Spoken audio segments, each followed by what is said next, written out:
இன்றைக்கு தமிழ்நாட்டிலே நடைபெறுவது ஒரு காட்டாட்சி தர்பார். அந்த காட்டாட்சி தர்பாரை நீக்குவதற்கு ஒரு வாய்ப்பு நமக்கு கிடைத்திருக்கிறது. அந்த வாய்ப்பு தான் நடைபெறவிருக்கிற நாடாளுமன்ற தேர்தல்.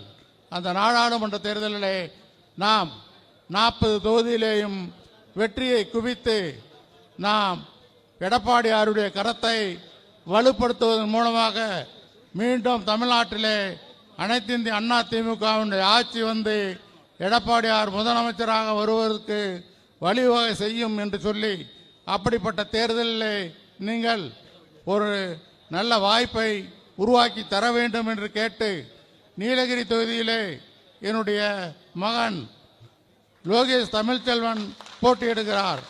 அதே போல செங்கை தமிழ்ச்செல்வன் பொள்ளாச்சியிலேயும், அதே போல கோவையிலே சிங்கை தமிழ் கோவிந்தராஜ் அவர்களுடைய குமாரர் சிங்கை ராமச்சந்திரன் அவர்களும் கார்த்திக் அப்புசாமி அவர்களும் போட்டியிடுகிறார்கள்.